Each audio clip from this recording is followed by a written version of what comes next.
ይባረክ። አሜን አሜን። ለተናደቁ እግዚአብሔር ስለሰጠኝ ለቤታችን ሆይ ጌታ ስለረዳኝ መጀመሪያ እግዚአብሔርን አመሰግናለሁ። በመቀጠል ደግሞ የቤተክርስቲያን መሪዎችን ጌታ ይባርካችሁ ማለት እፈልጋለሁ። እንደገና እድል ስለሰጣችሁኝ እዚህ መጥቼ እንዳገለግል ብዙ አታውቁኝም፣ ግን ያው እግዚአብሔር ደግሞ እድል ስለሰጠኝ ጌታን አመሰግናለሁ። እናንተም ጌታ ይባርካችሁ። ከዚህ በፊት መጥቼ እህቶችን አገልግያለሁ በቅዳሜ ፕሮግራም እግዚአብሔርን ስለዚህ ቤተክርስቲያን ስለ መሪዎች አንዳንዶቹም ደግሞ ሰሞኑን አብረን ነበረ። በጣም ነው የተባረኩት። እንደገና ደግሞ ስላየኋችሁ ደስ ብሎኛል። እግዚአብሔር ይባርካችሁ። አሜን። እሺ እግዚአብሔር እናመሰግናለን። ወደ እግዚአብሔር ቃል እንሄዳለን። እስቲ በመጀመሪያ ጌታ እንዲያስተምረን ዛሬ አብረን እንጸልያለን።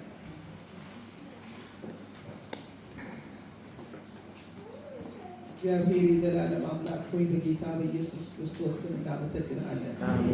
ልጆችሽ ሁሉ ከእግዚአብሔር የተማሩ ይሆናሉ፣ የልጆችሽም ሰላም ብዙ ይሆናል እንደተባለ ዛሬ አስተማሪያችን መንፈስ ቅዱስ በዚህ ስፍራ ሆነ ስለምታስተምረን እናመሰግናለን። ጌታ ሆይ እኔ ከሁሉ የማንስ እዚህ ቆሜያለሁኝ። በእኔ ውስጥ ሆነህ ደግሞ አንተ እኔንና ወገኖቼን ተናገረን።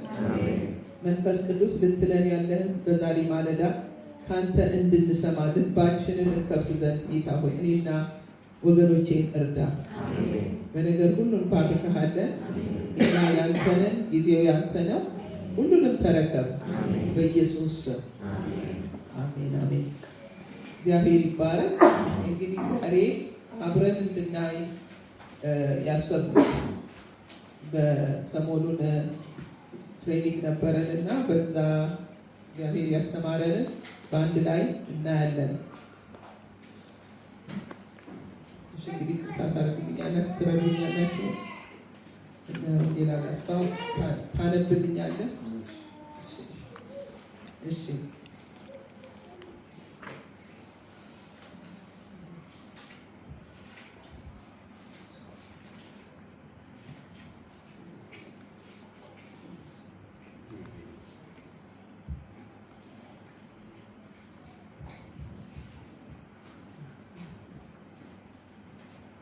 ጌታችን ኢየሱስ ክርስቶስ ስለ ጸሎት ያስተማረውን ነው። ሉቃስ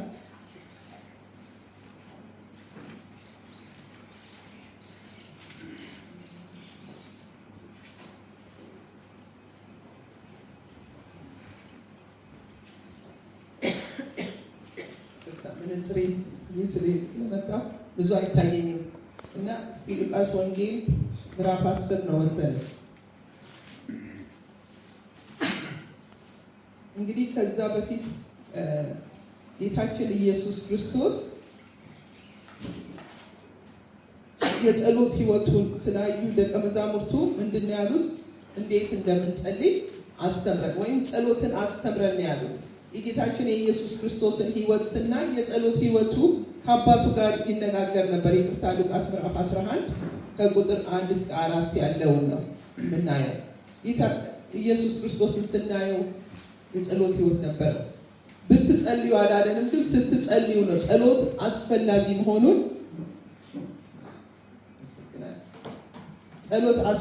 መሆኑን እናያለን። ጌታችን ኢየሱስ ክርስቶስ ምክንያቱም ሕይወቱ ሉቃስ እንደሚነግረን በማለዳ ተነስቶ ይጸልይ ነበር ይላል። በማለዳ ተነስቶ ይጸልይ ነበር። የጸሎት ሕይወቱን ስላዩ ነው ደቀ መዛሙርቱ እንዴት እንደምንጸልይ አስተምረን ያሉት እና የእግዚአብሔር ልጅ ሆኖ ጌታችን ኢየሱስ ክርስቶስ ጸሎት ካስፈለገው እኔና እናንተማ እንዴት ነው ጸሎት ማያስፈልገው? ስለዚህ ጌታን ስናየው ሁል ጊዜ ከአባቱ ጋር ይነጋገር ነበር። ጸሎት ማለት ንግግር ማለት ነው። ከአባቱ ጋር የነበረውን ንግግር ጸሎት ይለዋል። ስለዚህ ደቀ መዛሙርቱ እስቲ እንዴት እንደምንጸልይ አስተምረን፣ ጸሎት አስተምረን። በሉቃስ ወንጌል ምዕራፍ 11 ላይ ጸሎት አስተምረን ይላል። እናንተ ስትጸልዩ ይላል ምን ይላል? አባታችን ሆይ በሰማይ የምትኖር ስምህ ይቀደስ፣ መንግስትህ ትምጣ፣ ፈቃድህ በሰማይ እንደሆነች እንዲሁ በምድር ትሁን። የዕለት እንጀራችንን ስጠን፣ በደላችንን ይቅር በለን እኛም ደግሞ የበደሉንን ይቅር እንደምንል የሚለው ጸሎት ወደ ፈተና አታግባን ከክፉ ሁሉ አድነን እንጂ መንግስት ያንተ ናትና ይላል። ሉቃስ ላይ መንግስት ያንተ ናት የሚለው የለም፣ ግን ወደ ማቴዎስ ምዕራፍ 6 ስንሄድ መንግስት ያንተ ናትና ኃይል፣ ክብር፣ ምስጋና ለዘላለም ላንተ ነው ይላል። አሜን። አዎ ይሄንን ሲምፕል የሆነ በጣም ቀላል የሆነ ሁላችንም የምናውቀው የጌታችን ጸሎት ሎርድስ ፕሬየር ይሉታል እንግሊዘኛ ተናጋሪዎቹ። እኛ ደግሞ የአባታችን ጸሎት ነው የምንለው አይደል እንዴ? በተለይ የተለመደ ሁልጊዜ በተለይም በኦርቶዶክስ አማኞች ዘንድ የተለመደ የአባታችን ጸሎት ሳይሉ አይዘጉም። ይሄ ጸሎት የተለመደ ጸሎት ነው። ይሄንን ጸሎት ነው ጌታችን ኢየሱስ ክርስቶስ ለደቀ መዛሙርቱ አስተምረን ጸሎት አስተምረን ሲሉት ያስተማራቸው። ለምን ሌላ ነገር አላሉትም። ጌታችን ኢየሱስ ክርስቶስ በምድር ላይ በነበረ ጊዜ ይሰብክ ነበር፣ ያስተምር ነበር፣ ተአምራትን ያደርግ ነበር፣ ይፈውስ ነበር። ይሄንን ሁሉ አስተምረን አላሉትም። እንዴት እንደምትፈውስ አስተምረን አላሉትም። እንዴት እንደምታስተምር እንኳን አስተምረን አላሉትም። ያሉት ግን ጸሎት ምን በለን አስተምረን። ስለዚህ ጸሎት ምንድነው? መማር ያለብን ነገር ነው ማለት ነው። ጸሎትን አስተምረን ያለ ጸሎት አስተምረን ሲሉ ጌታችን ኢየሱስ ክርስቶስ አሁን ያነበብነው በሉቃስ ወንጌል ምዕራፍ 11 ላይ ያለውን ነው እንትን ያላቸው። በመጀመሪያ አባታችን ሆይ በሰማይ የምትኖር፣ አንዳንድ ቦታ በሰማይ የምትኖር አባታችን ሆይ ይላል። ግን በተለይ እንግሊዘኛው our father who art in heaven ነው የሚለው። አባታችን ሆይ በሰማይ የምትኖር። ስለዚህ ጌታችን ኢየሱስ ክርስቶስ አባታችን ብላችሁ ጸልዩ ሲል መጀመሪያ ልመና አይደለም የምናቀርበው፣ መጀመሪያ እንትን አይደለም፣ ሌላ ነገር አይደለም። ነገር ግን ሪሌሽንሺፕ አለን ወይ ከእግዚአብሔር አባታችን መሆኑን እንድናውቅ ነው። ለምን መሰላችሁ? አባት ካልሆንን ልጆች ካልሆንን የመጠየቅ መብት የለን። እናንተ አባቶች የሆናችሁ የሌላ ሰው ልጅ መጥቶ ይሄን አድርግልኝ የሚላችሁ ታደርጋላችሁ? ምናልባት ከማዘን የተነሳ ታደርጋላችሁ፣ ግን መብት የለውም። ልጅ ግን መብት አለው፣ የመጠየቅ መብት አለው። አባት ለልጁ የሚያስፈልገውን ነገር ያደርግለታል። በቤት ውስጥ አባት እንዳለው እንደ አቅሙ ነው። አባት ሁልጊዜ ፕሮቫይደር ነው። እግዚአብሔር አባቶችን ሲፈጥር ወንዶችን ሲፈጥር በቤት ውስጥ ፕሮቫይድ እንዲያደርጉ ነው። ማለት ምንድነው? ለሚያስፈልገው ለቤቱ የሚያስፈልገውን ነገር እንዲያደርጉ አድርጎ ነው የፈጠራቸው። ስለዚህ አባቶች ልጆቻቸው እንኳን እስከሚጠይቋቸው አይጠብቁም። ምግብ ካለ አባቶች ልጁ መጥቶ ራበኝ እስከሚለው አይጠብቅም። በእርግጥ እናቶች ቢሰሩ አባቶች የመስጠት እንትን አለ። በቀን ለልጆቻቸው የማድረግ ደስ ይላቸዋል። እግዚአብሔርም አባታችን መሆኑ መጀመሪያ ማወቅ አለብን። ምን አይነት ነው? እግዚአብሔር ማን ነው? እግዚአብሔርን ባህሪ ማወቅ በእግዚአብሔር ፊት ከመቅረባችን ወይም እግዚአብሔርን ከመጠየቃችን በፊት ማወቅ ለኛ ለምንጸልየው ነገር ወይም እግዚአብሔርን ለምንጠይቅበት ነገር እርግጠኛ ሆነን እንድንቀርብ ያደርጋል። በድፍረት ያደርገናል። ለምሳሌ ትልልቅ ባለስልጣናት አሉ። ለምሳሌ ፕሬዝዳንቶች አሉ እንበል። ፕሬዝዳንቱ ሌሎች ሰዎች የሚቀርቡትና ልጁ የሚቀርበው አቀራረብ አንድ አይደለም። ለዛ ለህዝቡ ፕሬዝዳንት ቢሆንም ለልጁ ግን አባት ነው። አንድ ነገር የሚያውቁት ልጆች አባታቸው እንደሆነ ያ ፕሬዝዳንት አባታቸው እንደሆነ ነው እንጂ እንደ ፕሬዝዳንት አያውቁትም። ሌሎቹ ፕሮቶኮል አለ፣ ብዙ ነገር አለ እዛ ለመቅረብ። ነገር ግን ልጆች በድፍረት አባታችን ነው ሂዝ ማይ ዳድ ይላሉ አይደል? በቃ ቅርብ ነን። በተለይም እንግሊዘኛው ፋዘር እና ዳድ እኩል ትርጉም የለው። ዳድ የሚለው ሞር የቀረበ አባት። ፋዘር ይከም ቢ ኤኒ ፋዘር ማለት ልጆቹን ሳይረዳ ልጆቹን የማይወድ ፋዘር ሊሆን ይችላል። ግን ዳድ ካሉ ዳድ የሚለው ትርጉሙ በቃ አባት ነው።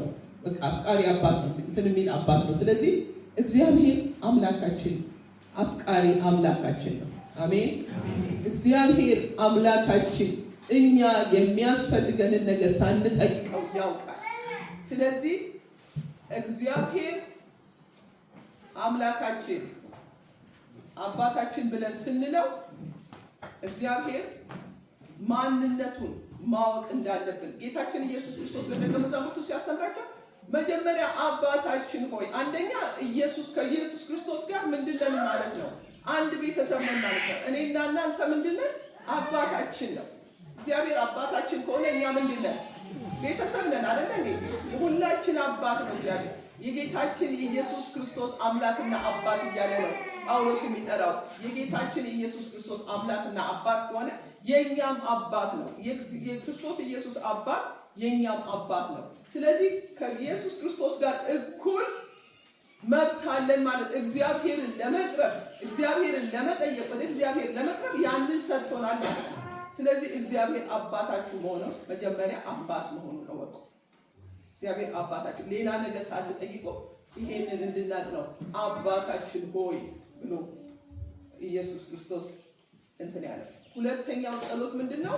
የት የምትኖር ነው የሚለው? በሰማይ አይደል እንዴ? አባታችን ሆይ በሰማይ የምትኖር። ይሄ አባታችን የት ነው ያለው? ዝም ብሎ ለንፋስ አይደለም የምንጸልየው። ጸሎት ስንጸልይ አድራሻ አለው። አሜን አሜን። ያለዛ አድራሻውን ካላወቃችሁ ጊዜያችሁን ነው የምታጠፉት። ጊዜ ማጥፋት ማለት ነው። የጸሎታችን የሚደርስበትን አድራሻ ካላወቅን በከንቱ ነው ጊዜያችንን የምናጠፋ ማለት ነው። ምክንያቱም ጸሎት አድራሻ አለው። የምትናገሩት ነገር የምትጠይቁት ነገር አድራሻ አለው። ይሄውም የት ነው ያለው? በሰማይ ነው ያለው። ጸሎትን የሚሰማ የሚመልስ አምላክ ምን አለ? በሰማይ አለ። ስለዚህ ሰማይ በሰማይ የምትኖር። ሁለተኛው በሰማይ የምትኖር። መጀመሪያው አባታችን ነው። መጀመሪያ ልጆች መሆንን አለብን። ልጆች ከሆንን ይላል በሮሜ ላይ ምንድነው የሚለው? በሮሜ 8 ላይ አባት ብለን የምንጮህበትን የልጅነትን መንፈስ ተሰጠን ይላል። ስለዚህ መንፈስ ቅዱስ በውስጣችን ሆኖ ክርስቶስ ኢየሱስን ማናም ከሆነ አባታችን ብለን አንጸልይ። መጀመሪያውኑ አትጸልይ። ምክንያቱም በሁሉም ሪሊጅኖች ሁሉም ሃይማኖቶች ጸሎት አላቸው። ሁሉ ሃይማኖት የማይጸልይ የለም። አንደበላለቅ። ከሌሎቹ ጋር አንጸልይ። የፈለጉኝ ቢሆን እኔ ከሌላ አልጸልይ። ነይ ጸልይልን፣ ፊት ጸልይ ወይ ምን ብሎ ነው የሚጸልይልኝ? እግዚአብሔርን ማቅሰው እንዴት ነው የሚጸልይላችሁ? ሰዎች ሲጨንቃቸው ሁሉንም ሰው ጸልዩ የሚሉት። አንድ ጊዜ የሆነ ጸሎት እንትን አለ እና እግዚአብሔርን ነው የሚያምኑት አሉኝ። ምን አይነት ሰዎች ናቸው ጸልየው? ከነሱ ጋር መመርመር አለብን ወገኖቼ። በተለይ ይሄ በዚህ በጣም የሶሻል ሚዲያው በዛ ቁጥር አንድ ነገር እየጠየቁ ጸሎት ካለ ሰው በቃ ክርስቲያን ነው የሚመስለው። አይደለም። እግዚአብሔርን የማያውቁ አሕዛብ ይጸልያሉ። ለማን ነው የሚጸልዩ? ለጣዖቶቻቸው ይጸልያሉ። ሁሉም የሚጸልይ ነገር አለ። ጸሎት ብቻ መንፈሳዊ አይደለም። ነገር ግን ለማን ነው የምንጸልየው? ማንን ነው የምንጠይቀው? ልጅ ካልሆንክ መብት የለህም። ልጅ ካልሆንሽ መብት የለሽም። የመጸለይ መብት የለሽም። መጀመሪያ ሰው በክርስቶስ ኢየሱስ አምኖ ዳግም መወለድ አለበት። የልጅነት ስልጣን የምናገኘው በዳግም መወለድ ብቻ ነው። ሌላ መንገድ የለውም። አሜን። ዳግም ስንወለድ ያ መንፈስ ያ የእግዚአብሔር መንፈስ በውስጣችን ሆኖ አባት ብለን የምንጠራበትን የልጅነትን መንፈስ ይሰጠናል። አባ ብለን ሂብሩ አባ ነው የሚለው፣ አማርኛውም አባ እንላለን።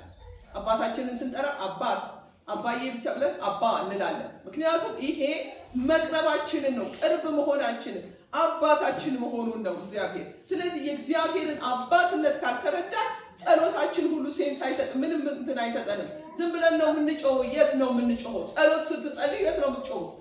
ታውቃላችሁ ወይ አባታችሁን? ወይስ የት እንዳለ ታውቃላችሁ? በሰማይ የምትኖር። ስለዚህ እግዚአብሔር በሰማይ የሚኖር ነው። ሰማይ ደግሞ እውነት ነው። አንዳንዶቻችን ምንም የሰማይ ቪዥን እንኳን የለንም።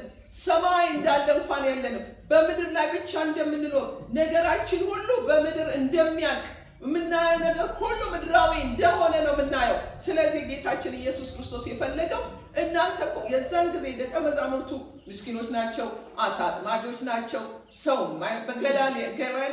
የገሊላ ሰዎች ናቸው። በጣም ዴር ጋሊሊያንስ ነው የሚሏቸው። ምንድነው የገሊላ ሰው ማለት? የተናቀ ያልተማረ ባላገር ማለት ነው። ኢየሩሳሌም ሲመጡ ኢየሩሳሌም ያሉ ሰዎች እነዚህ የገሊላ ሰው አይታችኋል። ኒቆዲሞስን ምን አለው? አጥብቀህ እንትን በል ነቢይ ከገሊላ አይነሳም። ምክንያቱም ለእነሱ ገሊላ የተናቀ ነው። የእግዚአብሔር ቃል ግን የሚለው ምንድነው? በገሊላ በዛ ህዝብ ያለ ብርሃን አየ ይላል አይደል እንዴ? በሞት አገር ጥላ ባሉ ብርሃን ወጣላቸው። ኢየሱስ ክርስቶስ አገልግሎቱ በብዛት ነው ስናየው ከናዝሬት ከገሊላ ስለወጥ ያደገው ገሊላ ነው። የተወለደው ቤትልሔም ነው። የዳዊት ዘር ነው። እንደምናውቀው በትንቢቱ መሰረት ኢየሱስ ክርስቶስ ሲወለድ የተወለደው ቤትልሔም ነው፣ ግን ያደገው ገሊላ ነው። ስለዚህ እንደዚህ የናቁት የናቁት ከገሊላ ስለወጣ ነው። ናዝሬት በገሊላ ውስጥ የምትገኝ ስለሆነ ስለዚህ እነዚህ የተናቁ ናቸው። ግን ኢየሱስ ክርስቶስ እዚህ ላይ ሊነግራቸው የፈለገው there is a kingdom መንግስት አለ እያላቸው ነው። መንግስተ ሰማያት አለ። እናንተ የማታዩት አባታችሁ በሰማይ ያለ አባት አላችሁ። ስለዚህ ስትጸልዩ አድሬስ ማድረግ ያለባችሁ ማየት ያለባችሁ በሰማይ ያለው አባታችሁ። አሜን። አዎ። ስለዚህ ማየት ያለብን ወገኖቼ ይሄ የምንኖርበት ምድር ዘላለማዊ አይደለም። ትልልቅ መንግስታት አሉ በዚህ ዘመን ሱፐር ፓወር የሚባሉ እንደ አሜሪካ ያሉ ታላላቅ መንግስታት አሉ። ዛሬ አሜሪካ አገር ሁሉ ማጣት የለም፣ ሁሉም ያጣታል። ነገር ግን ማየት ያለብን ከዛ ያለፈ መንግስተ ሰማያት አለ። አባታችን ደግሞ የት ነው የሚኖረው? በሰማይ ነው የሚኖረው። ስለዚህ አባታችን ሆይ በሰማያት የምትኖር መንግስት ምን ትበል? ትምጣ። መንግስት ትምጣ። የጌታችን የኢየሱስ ክርስቶስን መንግስት እንጠባበቃለን። ጌታችን ኢየሱስ ክርስቶስ በዚህ ምድር ላይ ሲመጣ ምንድን ነው ያለው? መንግስተ ሰማያት ቀርባለችና ምን በሉ አላቸው? ንስሐ ግቡ። መንግስተ ሰማያት መጥታለች፣ በመካከላችሁ ናት። እንደገና ደግሞ ምን አለ? መንግስት ትምጣ ብላችሁ ጸልዩ። ምክንያቱም ይሄ ያለንበት ምድር ወይም ይሄ ያለንበት ዘመን እየተጠቀለለ ነው ያለነው። ከምን ጊዜም በላይ ወደ መጨረሻ እየደረስን ያለነው። ጌታችን ኢየሱስ ክርስቶስ ወደዚች ምድር መጥቶ መንግስቱን እንደሚመሰርት የ1000 ዓመት መንግስት እንጠብቃለን። አሜን አሜን።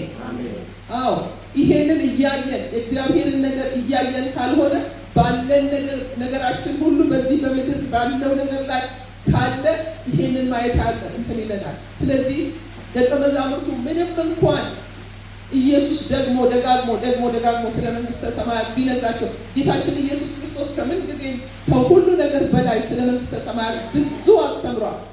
ለምንድን ነው መንግስተ ሰማያትን ያስተማረ?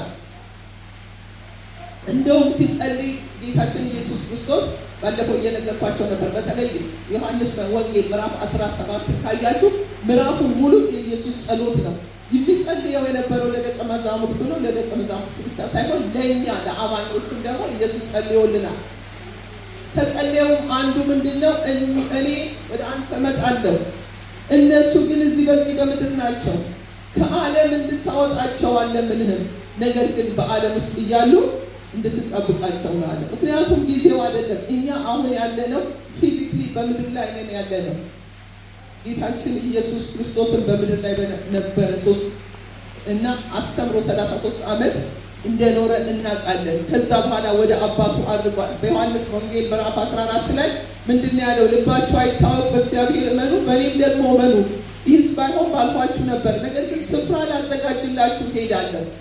ሄጄም ደግሞ ስፍራ እናንተ ወደዛ እንድትሄዱ ተመልሼ ሁለተኛ ዳግመኛ እመጣለሁ አለ። ለዚህ ነው the second coming of Christ የምንለው፣ ሁለተኛ ዳግመኛ ምጽአት የምንለው። ኢየሱስ ክርስቶስ በምድር ላይ መጥቶ አስተምሮ ሞቶ በትንሣኤ እንደገና አድርጎ አሁን ያለው በእግዚአብሔር አብ ቀኝ ነው ያለው። አሜን። አሁን ተመልሶም ይመጣል። ስለዚህ ምን ብላችሁ ጸልዩ አለ? መንግስት ምን ትበል? ትምጣ። አሜን። ጌታ ኢየሱስ ሆይና መቼ ነው ያለው? ያንን ሙሽራይቱ እኮ እዚህ ነች ያለችው። ሙሽራው እዛ ነው ያለው። ትልቅ ሰርግ እየጠበቅን ያለ ነው። ስለዚህ ጌታችን ኢየሱስ ክርስቶስ መንግስት ትምጣ ብላችሁ ጸልዩ። እንደገና የእግዚአብሔር መንግስት በዚች ምድር ላይ እንዲመጣ ብላችሁ ጸልዩ። በሰማይ ያለ አባት ነው። የማይሆን ነገር አይደለም እንትን የምንለው ነገር ግን እውነተኛ የሆነ በሰማይ ያለ ጸሎትን የሚሰማ አምላክ አለን። አሜን። ስለዚህ መንግስት ትምጣ ብላችሁ ጸልዩ። ሌላው ፈቃድህ በሰማይ እንደሆነች እንዲሁ በምድር ትሁን። ፈቃድ በሰማይ እኔና እናንተ የእግዚአብሔርን መንግስት ወክለን ያለን ሰዎች ነን። በክርስቶስ ኢየሱስ አምነን ስንድን ወደዚህ መንግስት ዜጋ ሆነናል። የዚህ መንግስት ዜግነት አግኝተናል። ፊዚካሊ እዚህ በአካል በምድር ላይ ብንኖርም እኛ ግን የሰማያዊ መንግስት ሰማያዊ ዜጎች ነን። ጳውሎስ ምን አለ? እኛ አገራችን የት ነው አለው? በሰማይ ነው። አሜን። ያንን እንጠብቃለን ነው ያለው። በሰማይ ያለውን አገር እንጠብቃለን ነው ያለው። በምድር ላይ ዜግነት ጥሩ ነው። እንደ ኢትዮጵያዊ በዚህ ምድር ላይ ተወልደናል። እኔ ተወልጃለሁኝ። ነገር ግን የአሜሪካን ዜግነት አለኝ። የአሜሪካን ዜግነት ማግኘት ማለት ብዙ ጥቅም አለ። ከአንዱ ጥቅም ደግሞ ብዙ አገሮች ካለ ቪዛ ነው የምትሄዱት። የአሜሪካን ፓስፖርት ካላችሁ አሁን አውሮፓ ምናልባት ይቀይሩ ይሆናል እንጂ ብዙ እነ እስራኤል ሌሎችም ሀገሮች ብትሉ ምንም ቪዛ አያስፈልጋችሁም። ኢትዮጵያ ስንመጣ ብቻ ኢትዮጵያ አሁን በትውልድ ኢትዮጵያ አለኝ። አሁን ቪዛ አያስፈልገኝም። ግን በፊት ስንመጣ እዚህ ነበረ ቪዛ የምናስመጣው። ብዙ ሀገሮች ያለ ቪዛ ነው የምትገቡት። ይሄ አንደኛው የአሜሪካ ዜጋ መሆን ጥቅም ነው። ጥቅም አለው። ነገር ግን ወገኖቼ እኛ አገራችን በሰማይ ነው። አሜን። ያንን ነው የምንጠብቀው። ያንን መንግስት ነው የምንጠብቀው። እዛ መኖር መልካም ነው። እግዚአብሔር ይመስገን ስለ እድሉ እኔ እንትን እያልኩ አይደለም። ነገር ግን ከዛ የበለጠ አለ ልላችሁ። ከዛ የበለጠ አገር አለን። አሜን። የምንጠብቀው አገር አለ። መንግስት ትምጣ። ፈቃድ የእግዚአብሔር ፈቃድ ዘላለማዊ ፈቃዱ በሰማይ ያለችው ፈቃዱ በምድር እንድትሆን ጸልዩን ያለው እኮ ጌታ ኢየሱስ። ስለዚህ ፈቃድህ በሰማይ እንደሆነች ምን እንላለን? በምድር ትሁን። ከዛ በኋላ የዕለት እንጀራችንን ስጠን ዛሬ፣ በደላችን ይቅር በለን እኛም ደግሞ የበደሉንን ይቅር እንደምንል ይላል። ይሄንን ካስታወቀ በኋላ ወደ እንትኑ እንገባለን። ወደ ልመናው የምንገባው መጀመሪያ ማንነቱን ካወቅን፣ የት እንዳለ ካወቅን፣ ፈቃዱን ካወቅን፣ እንደ ጌታችን ኢየሱስ ክርስቶስ ፈቃዱን ለአብ ያስገዛ ማንም የለም። በጣም ጸሎቱን ስታዩት ይገርማችኋል። ኢየሱስ ክርስቶስ ጳውሎስ በፊልጵስዩስ ምዕራፍ 2 ላይ ምንድነው የሚለው? ራሱን ባዶ አደረገ ይላል። ባዶ አደረገ። ኢየሱስ ክርስቶስ ወደዚህ ምድር ሲመጣ ራሱን ባዶ ነው ያደረገው፣ ምንም አምላክነት እንደሌለው። ምክንያቱም እግዚአብሔር ነው። ኢየሱስ ክርስቶስ እግዚአብሔር ነው።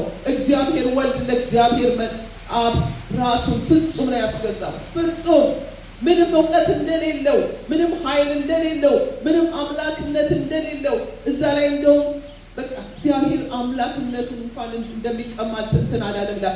ራሱን ባዶ አደረገ። ስለዚህ ለመስቀል ሞት እንኳን የታዘዘ ሆነ ይላል።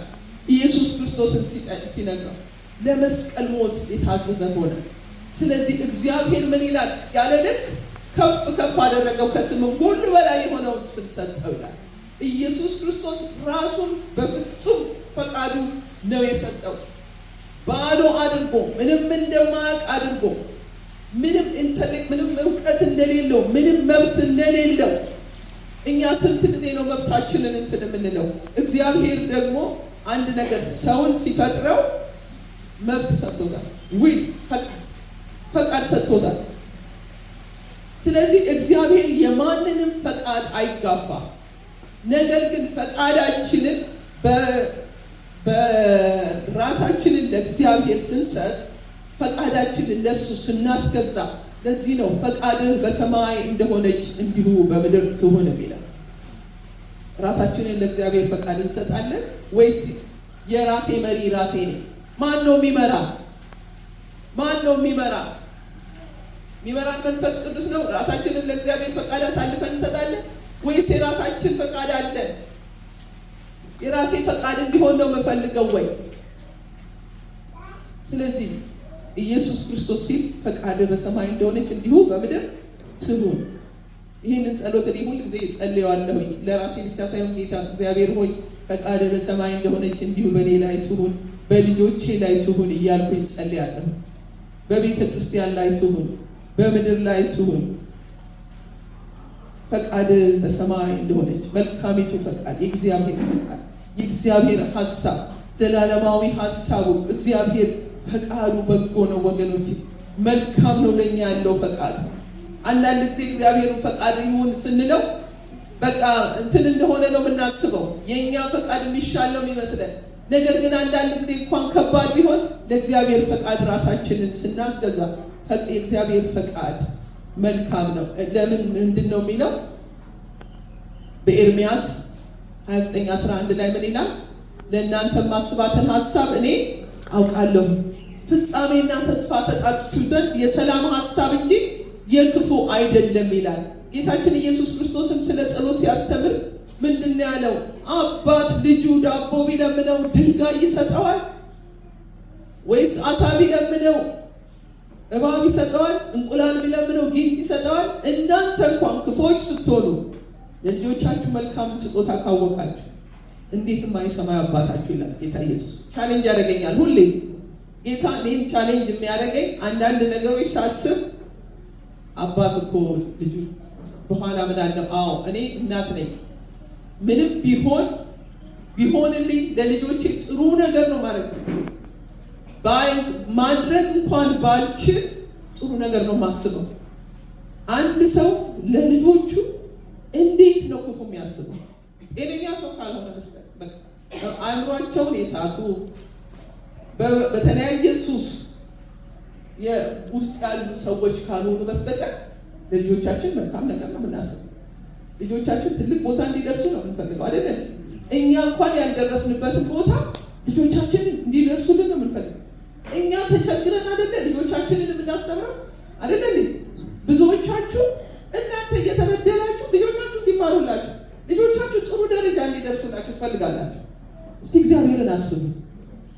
እግዚአብሔር እኮ አባታችን አሜን አሜን ሰማያዊ አባታችን ነው፣ አፍቃሪ አባታችን። እንዴት ነው ለእኛ ክፉ ነገር የሚያስበው? ሰይጣን ግን አይ እግዚአብሔር አንተን አይወድህም፣ አንተ እግዚአብሔር ጥሎሃል፣ እግዚአብሔር ይሄ ላንተ አይሆንም፣ ጥሩ ነገሩን አይ እግዚአብሔር አይፈቅድም፣ አይ እግዚአብሔር ፈቃድ ከሆነ እንዴት ነው እግዚአብሔር ለእኔ ክፉ ነገር የሚያስብልኝ? አስቡት። ኢየሱስም እኮ ቻሌንጅ ያደረጋቸው አባት ልጁ ዳቦ ቢለምነው ድንጋይ ነው የሚሰጠው ነው? ልጁ በልቶለት ነው አይደለም? የአባቶቻችን አስታውሳለሁ። ባለቤቴ ልጆቼ ትንንሽ በነበሩ ጊዜ በጣም ልጆቹ እንዲበሉለት ስለሚፈልግ ከመጠን በላይ ያበላቸዋል። ከመጠን በላይ በቃ ስለሚጓጓ በልተውለት ማየት ስለሚፈልግ ከመጠን በላይ ሲያበላቸው ተውለዋል። ተው በቃ እሱ ግን በቃ ይጨምራል፣ አካሉ ይጨምራል። በኋላ ልጆቹ ያወጡታል። ለምን? ከመጠን በላይ ነው የሚያበላቸው። ለምን? ከመጓጓቱ ልጆቹ ማብላት ከመፈለጉ የተነሳ ልጆቹ በልተው የሚጠግቡ አይመስለውም ነበር። ምግብ ቤት ውስጥ ሞልቶ እንደገና ይደውልና እነዚህ ልጆች የሚበሉት የላቸውም ይለኛል። እኔ ደግሞ እነዚህ ልጆች ምግብ በዝቶባቸዋል ጠግበው ነው ላለው። ለምን? ብዙ ምግብ እያለ ምግብ የለም። የሆነ ነገር ግዝላቸውና ግቢ የሆነ ነገር ትጎ ይዘሽላቸው ይለኛል። እነዚህ ልጆች እኮ ብሉ ነው የበዛባቸው እንዴ! ለምን ያለውን ነገር አይበሉም? ቤት ውስጥ ለምን ያለውን አይበሉም? ከባለቤቴ ጋር ይሄ ነው። እሱ ግን በልቶ የሚጠግቡ አይመስላቸው።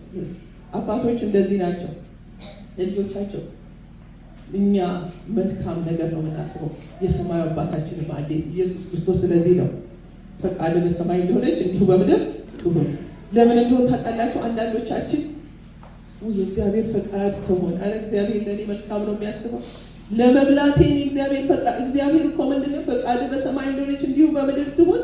እግዚአብሔር መልካም አባት ከሆነ ለእኔ የሚበጀኝ ያውቅ። ስለዚህ የእግዚአብሔርን ፈቃድ ማወቅና አለማወቅ ያስፈልጋል። ግን ስንጸልይ እግዚአብሔር ሆይ ፈቃድ በሰማይ እንደሆነች እንዲሁ በምድር ትሁን፣ በእኔ ላይ ትሁን ብለን ጸልዩ ነው ያለ። ሌላው እኛም የበደሉንን ይቅር እንደምንል በደላችንን ምን በለን ይቅር በለን። እንደፈለጋችሁ ብትጸልዩ ከፈለጋችሁ በአንድ እግራችሁ ቆማችሁ ማናቸውም ጸልዩ የሚባለው እንደፈለጋችሁ ጸልዩ። ይቅር ካላላችሁ ጸሎታችሁ ከንቱ ነው። የበደላችሁን ይቅር ሳትሉ መጸለይ ከንቱ ነው። አንድ ፓስተር አብተው እኛ ጋር አንድ ጊዜ ስለ ይቅርታ ሲነግረን በጣም የተናገረው ምሳሌ ሁሌ እናገረዋለሁ። ምን አለ? ወለጋ ነው በወለጋ የሚኖርበት አካባቢ አንድ የታወቀ እብድ ነበር አለ እና ያው ሰዎች ድሮ ታውቃላችሁ፣ ዛሬ እንደዚህ ስልኮች ዋይርለስ ከመሆናቸው በፊት ሰዎች ስልክ ከሌላ ቤታቸው የት ነው ሄደው ስልክ የሚደውሉት? ስልክ ቤት ነው አይደለ? ቴሌ ሄደው ነው። አንዳንዶቻችሁ ወጣቶች ሆናችሁ ታስታውሳላችሁ። እኔ ስቲል አስታውሳለሁ። እና ሄዳችሁ ስልክ ቤት ነው ስልክ የምትደውሉት እና ይሄዳል አሉ። ስልክ ቤት ይሄዳል ለመደወል ያውቁታል። የስልክ ቤት እዛ የሚሰሩት ቴሌ የሚሰሩት ሰዎች ያውቁታል። ገንዘብም የለው የሚደውልበትም የለው። አስደውሉኝ ይላቸዋል አሉ። አይ ሂድ ሲሉት ከዛ ይሄድና የፖል አለ ይሄ ስልክ እንጨት የሚባል አለ እሱ ጋር ይሄድና ይለፈልፋል አሉ። ደህና ነው ወይ እንደምን ዘና ነው ብሎ ከዛ ይጨርሳል። ተቀባያለሁ ጸሎታችሁ ያለ ይቅር ማትሉ ከሆነ ይቅር ሳትሉ ጸልዩ። በቃ ያን የለውም። ምክንያቱም እግዚአብሔር አይሰማም። ለምን? ለጸሎት በቆማችሁ ጊዜ አንዳች ቢኖር ነው። ጌታ ኢየሱስ በደንብ ይሄንን ነገር ግልጽ አድርጎ የተናገረው። በጸሎት በቆማችሁ ጊዜ ወንድምህ አንዳች ነገር ቢኖር በአንተ ላይ ሂድና ምንድን ነው የሚለው? ከወንድም ጋር ምን በል ታረቅ። እንኳን መስዋዕት ከመሰዋት በፊት ለሰዎች ኃጢአታቸውን ይቅር ባትሉ የሰማያዊ አባታችሁ እንዲሁ ኃጢአታችሁን ይቅር አይላችሁም። አይ ቲንክ ያ ማርቆስ ምዕራፍ 11 ከቁጥር 24 ይሁን 5 ላይ አለ። ጌታ ኢየሱስ ክርስቶስ ስለዛች ስለ በለሲቱ ካለ በኋላ እናንተ ያመናችሁ ግን ምንድነው ለሰዎች ኃጢአታቸውን ይቅር ባትሉ የሰማያዊ አባታችሁ ይቅር አይላችሁ። ስለዚህ ጌታችን ኢየሱስ ክርስቶስ እዚህም ላይ ያመጣው በደላችንን ምን በለን ይቅር በለን፣ እኛም ደግሞ የበደሉንን ምን እንደምንል ይቅር እንደምንል። ስለዚህ ጸሎት ከመጸለያችን በፊት ማወቅ ያለብን አንዳች ነገር በልባችን ቢኖር ይቅር ማለት አለብን። ያለበለዚያ ጸሎታችን እንደዛ እብድ ሰውዬ ማጋ እንደሚደርስ አይታወቅም። ለፍልፋችሁ ነው የምትሄዱት፣ ጊዜያችሁን አጥፍታችሁ። ይሄንን ማወቅ አለብን። እግዚአብሔርን ማንነት ማወቅ፣ እግዚአብሔር የት እንዳለ ማወቅ፣ እግዚአብሔርን ፈቃድ መጠየቅ ጸሎታችን። ጌታችን ኢየሱስ ክርስቶስ ይሄንን ነገር አጥብቆ የተናገረው ነገር ነው።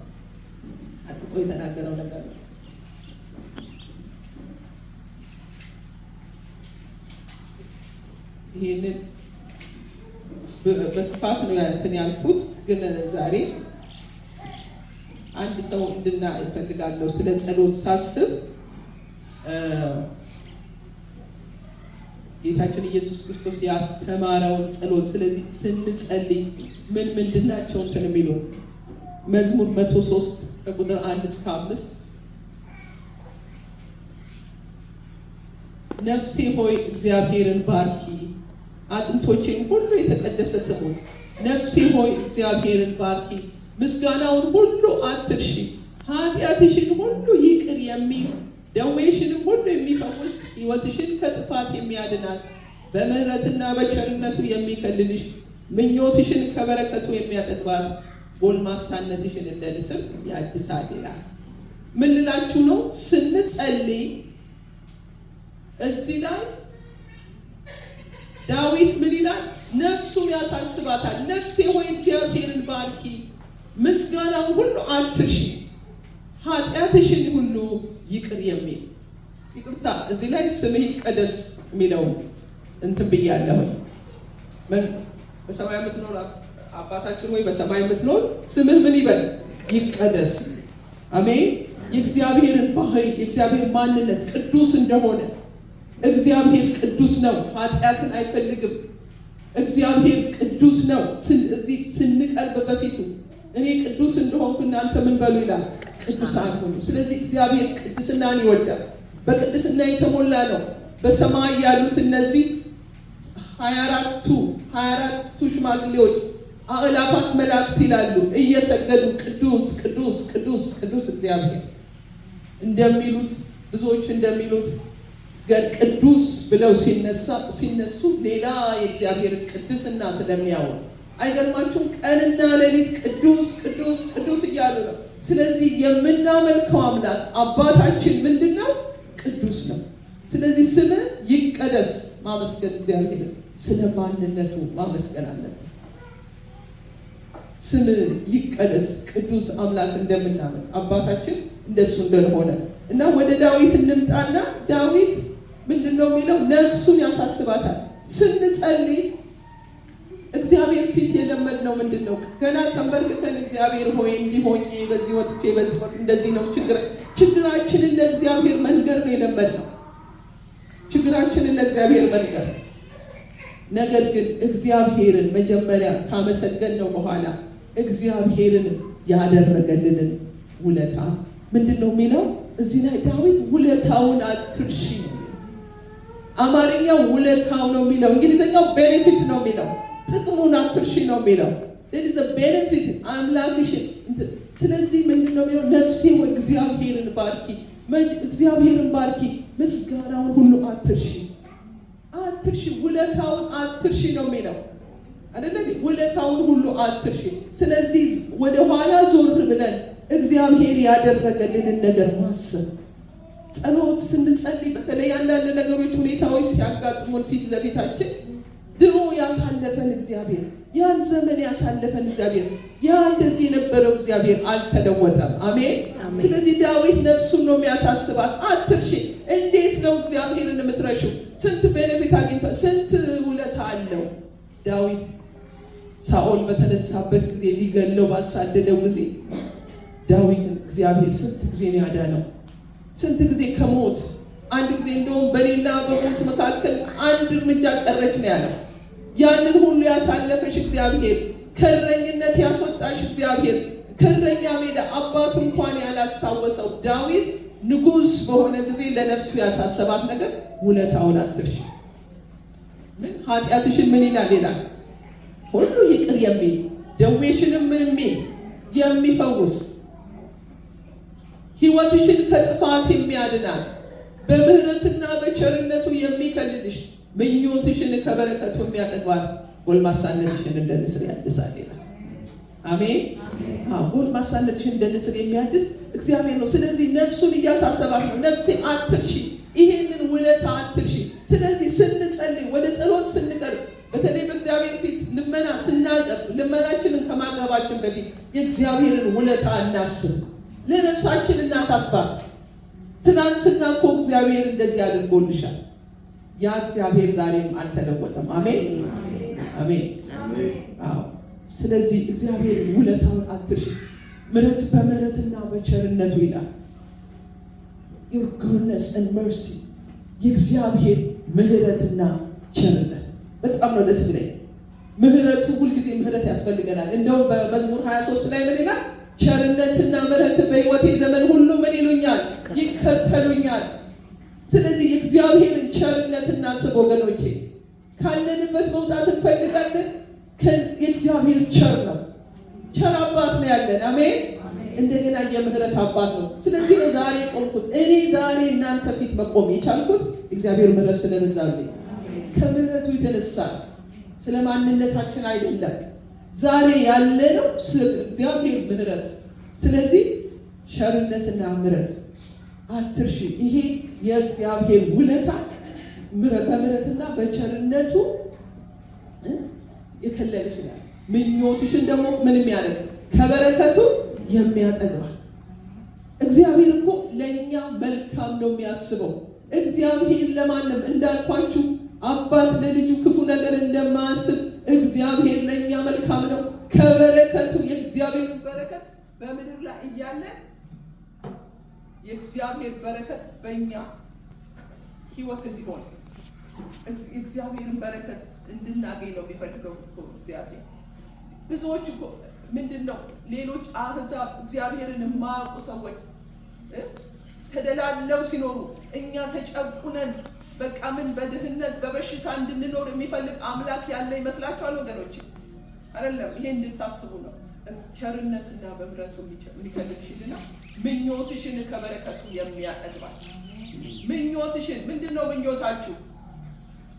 ምኞትሽን ከበረከቱ ምን ያደርጋታል? ያጠግባታል። ስለዚህ አትርሺ፣ ነፍሳችሁን አስታውሱ።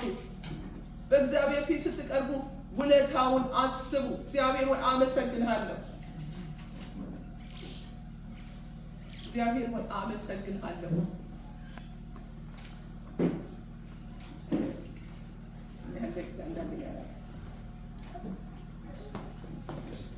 እሺ አንድ እንትን ልጨምርላችሁ። ዛሬ ጠዋት ይሄንን እያሰብኩኝ ለእናንተ ለማሰብ በውስጤ የመጣው ኢዮሳፍጥ ነው። ሁለተኛ ዜና ምዕራፍ 20 ይላል ያስፈቅዳል። ምዕራፍ 20 ከ1 እስከ 14 ያለው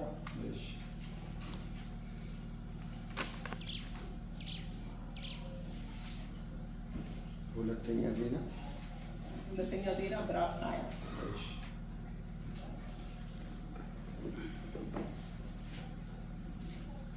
ከቁጥር 1 ጀምሮ ከቁጥር 1 እንዲህም ሆነ ከዚህ በኋላ የሞዓብና የአሞን ልጆች ከእነሱም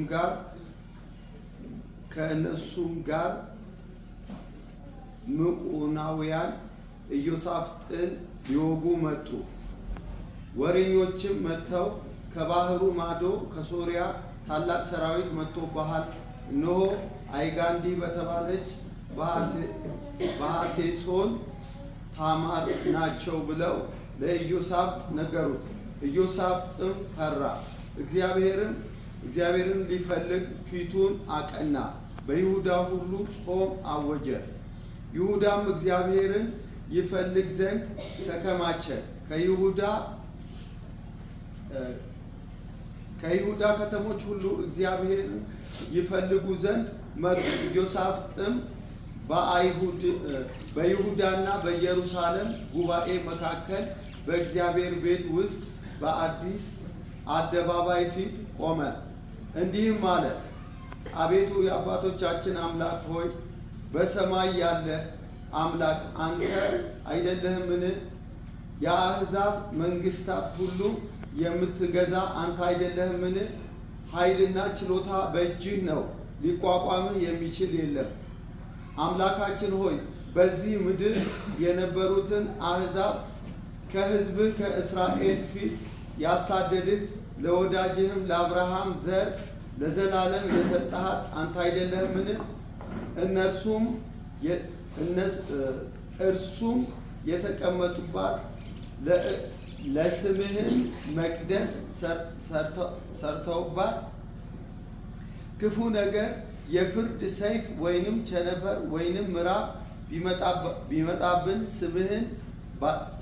ስምህ ባለበት በዚህ ቤት ፊትና በፊትህ ቆመን በመከራችን ወደ አንተ እንጮኻለን፣ አንተም ሰምተህ ታድናለህ አሉ።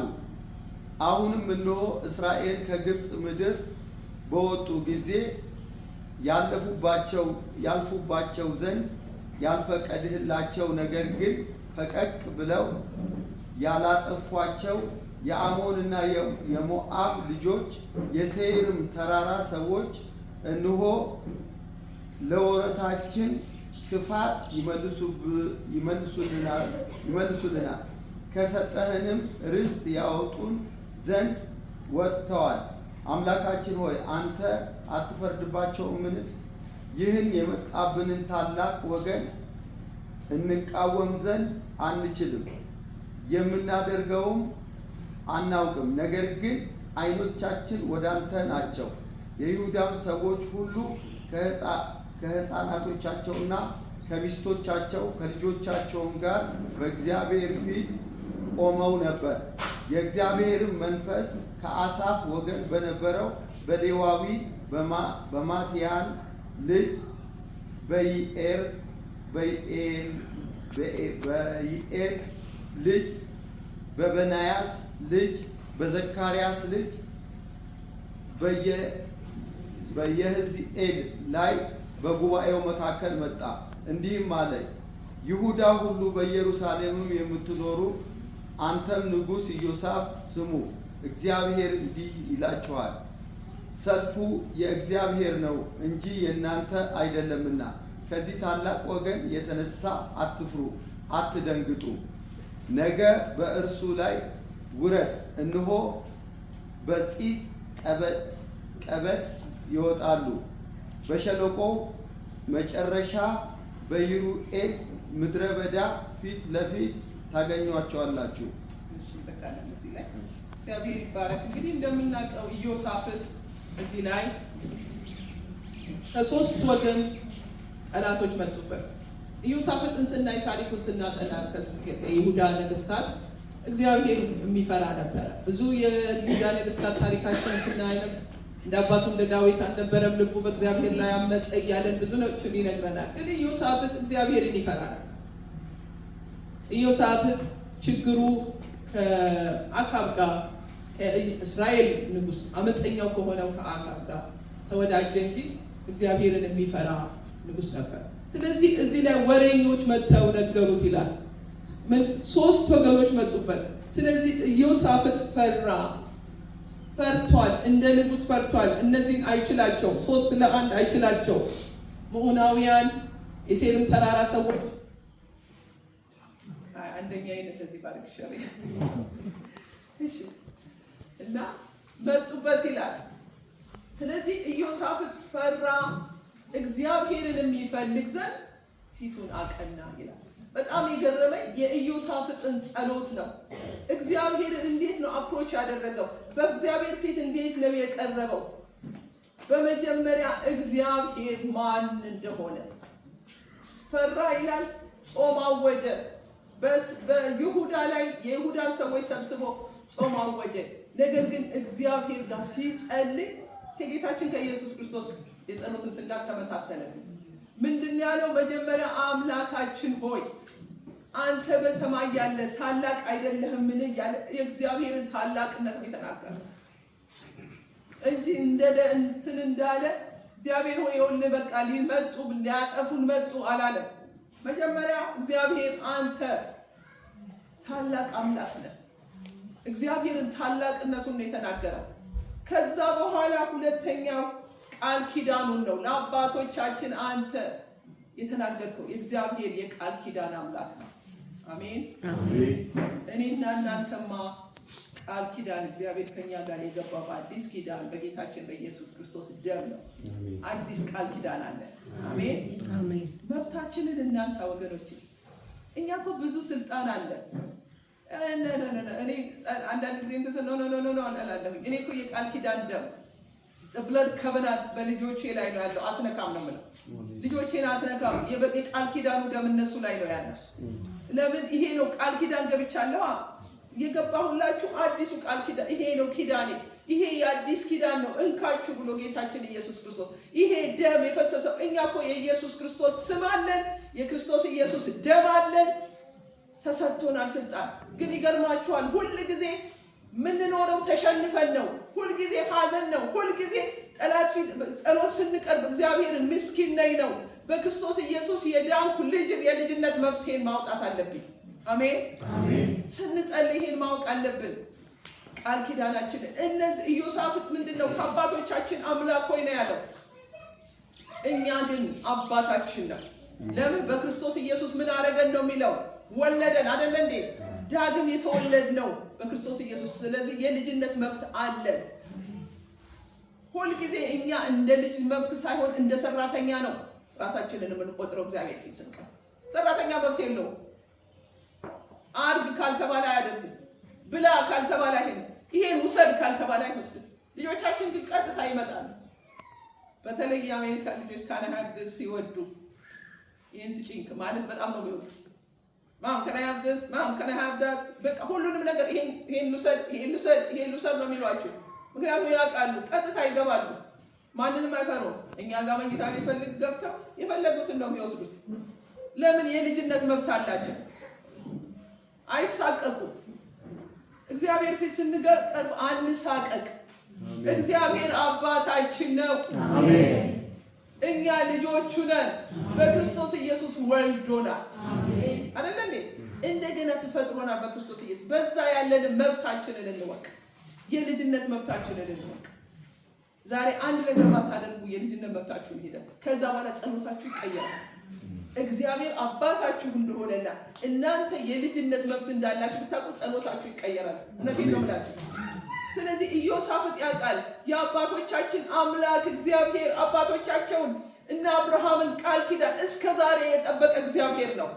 እኛንማ በክርስቶስ ኢየሱስ የዳነውን ልጆቹ ያደረገውንም እንዴት እነሱ በቃል ኪዳናቸው እስከ ዛሬ ያሉት ለማን በገባው ቃል ኪዳን? ለማን የገባው? ለአብርሃም አይደል እንዴ? ለአብርሃም ለዘርህ ይሄንን ምድር ሰጣለሁ አለው። ዘርህ ይሄንን ምድር ይወርሳል አለው።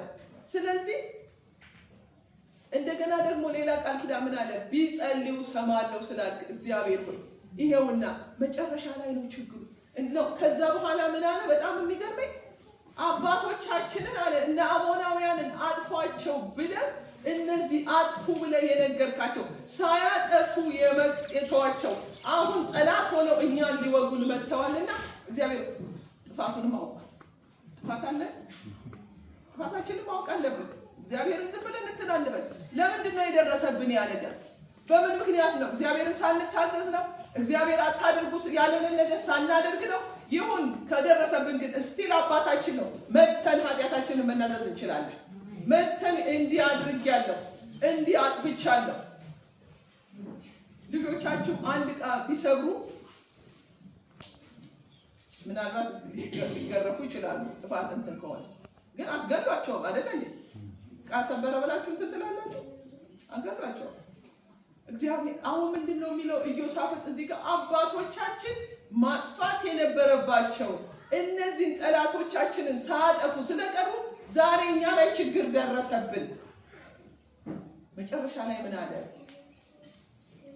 የምናደርገውን አናውቅ፣ አይኖቻችን ግን ወደ አንተ ናቸው። በዚህ በመጣብን ነገር እኛ ምንም ማድረግ አንችልም። ሰሚት አደረገ ራሱን። በቃ እግዚአብሔር ሆይ አልችልም። እግዚአብሔር እኮ ደስ ይለዋል። አልችልም ብለህ ስትሰጠው አልችልም፣ ይሄንን ነገር አልችልም፣ ይሄውልህ ጌታ ሆይ እኔ እንደዚህ ሆኛለሁ አልችልም ካልከው እግዚአብሔር ያኔ መስራት ይችላል። አሜን። ያኔ ነው እግዚአብሔር በህይወት የሚሰራው። እኛ ግን እንደ ኃይለኞች እንሆናለን በእግዚአብሔር ፊት። እግዚአብሔር እኮ ያውቀናል። ያውቃል እኮ አስተሳሰብህን ያውቃል፣ የምትለውን ነገር ያውቃል፣ ሁሉ ነገር ያውቃል። ግን በእግዚአብሔር ፊት አንሁን፣ ባዶ እንሁን ወገኖቼ። ምክንያቱም እግዚአብሔር ያውቀናል። ብንሞክርም እግዚአብሔር ያውቀናል። እግዚአብሔር ራቆታችንን ነው ያውቃል። ሁሉን ነገራችንን ያውቃል። እንኳን ሌላ ዳዊት ምን አለ? እግዚአብሔር እንደሚያውቀው ስለሚያውቅ የሆዴን ጉርጆች እንኳን የምታይልሃል አንተ። ከዛ ከአንተ ወዴት ነው የሚሄደው አለ። ወደ ሰማይ ቦታ አንተ አለ፣ ወደ ምድር ሆነ አለ። የት ነው የሚሄደው? ከእግዚአብሔር ፊት የት ነው የምትሄደው? ግን እንደ ኢዮሳፍጥ እጅ መስጠት። ለጠላቱ አይደለም እጁን የሰጠው። ለማን ነው እጁን የሰጠው? ለእግዚአብሔር ነው። ንጉሥ ነው። በጣም ይገርመኛል። በጣም እንዴት እንትን እንደሆነ ትሁት ሆኖ በእግዚአብሔር ፊት እንደወደቀ እግዚአብሔር ሆይ እኔ አልችልም፣ አላቅም፣ የመጣብኝ ነገር ይሄው ንጉሥ ነኝ፣ ግን ምን በቃ የመጣብንን ነገር ልንቃወም አንችልም አለ። ልንቃወም ማለት ልንዋጋ አንችልም። ይሄን ጠላት ልንዋጋ አንችልም። አይኖቻችን ግን አንተ ናቸው ብሎ እግዚአብሔር ለእጁን ለእግዚአብሔር ሰጠ። የዛን ጊዜ እግዚአብሔር ተነሳ። እግዚአብሔር መፍትሄ አመጣ። እግዚአብሔር አይዞህ አለው አይደለ እንዴ? አትፍራ፣ ሰልፉ የማን ነው አለ? የኔ ነው። እግዚአብሔር ሰልፉን ስትሰጠው እሱ ነው የሚዋጋው። እኛ ግን ችግራችን ራሳችን ለመዋጋት ስለምንፈልግ ነው። ሰልፍ ሲመጣ ሰልፉ የእግዚአብሔር ነው ብለው መስጠት። እግዚአብሔር ግን አንደኛ ጥፋታችንን ማወቅ። ይሄ ደረሰብን በእኛ ኃጢአት ነው አለው። አባቶቻችን ስላላጠፉ አጥፉ ያልካቸው ስላልታዘዙ ይሄው የሆነብን ነገር ይሄ ነው። ግን አይኖቻችን ያለ አሁን ግን የውጫችንን ሰጠ። የዛን ጊዜ እግዚአብሔር ተነሳ። እንደምናውቀው ታሪኩን ኢዮሳፍጥ ሰልፉ ነቢያት ተነሱ። ሰልፉ የእግዚአብሔር ነው እንጂ የእናንተ አይደለም፣ አትፍሩ አለ። እግዚአብሔር ስለ እናንተ ይዋጋል። ስለዚህ ኢዮሳፍጥ ተደርጎ የማይታወቅ ነገር አደረገ። የመዘምራንን አመጣና ፊት ለፊት አሰለፈ። ምሕረቱ ለዘላለም ነውና እግዚአብሔርን አመስግኑ የሚሉ መዘምራንን በእግዚአብሔር ፊት በሰልፉ ፊት አቆሙ። ለምን መሰላችሁ? በምስጋና ድል ይገኛል። አሜን አሜን። ስናመሰግን ጠላት ዛሬን ኮንፊውዝ ይሆናል። በቃ ግራ ይጋባል። እግዚአብሔርን ስናመሰግን ጠላታችን ግራ መጋባት ይጀምራል። ስለዚህ ምን ይላል? እነዛ የመጡ ጠላቶቻቸው እርስ በርሳቸው አንድ ነገር መሳሪያ እንኳን አላወጡም። ይሁዳ እግዚአብሔር ሰልፍ ብቻ ነው ያሰለፉት፣ መዘምራንን በፊት ለፊት አሰለፈ ይላል። ዛሬ ምስጋና የሚሰዋ ያከብረኛል፣ ማዳኔን ማሳይበት በዛ አለ ይላል። ስለዚህ እግዚአብሔርን ስናመሰግነው እግዚአብሔር ስለኛ ይዋጋል። ነገሩን እንትን ከማለት ይልቅ እግዚአብሔር ወይ አንተ ታላቅ ታውቃለህ ብሎ እንደ ዮሳፍጥ መንገር፣ እግዚአብሔር ሰልፉ የእናንተ አይደለም የኔ ነው አለ። ዛሬ እግዚአብሔር በህይወታችን ባጋጠመን በተለያየ ነገር በምንሰማው ቢሆን፣ በአገር ደረጃ ቢሆን፣ በቤተ ክርስቲያን ደረጃ ቢሆን፣ በግል ደረጃ በቤተሰብ ቢሆን አሁንም እግዚአብሔርን ስናመሰግነው እግዚአብሔር ስለኛ ይዋጋል። አሜን። እግዚአብሔር ይባርካችሁ። አሜን።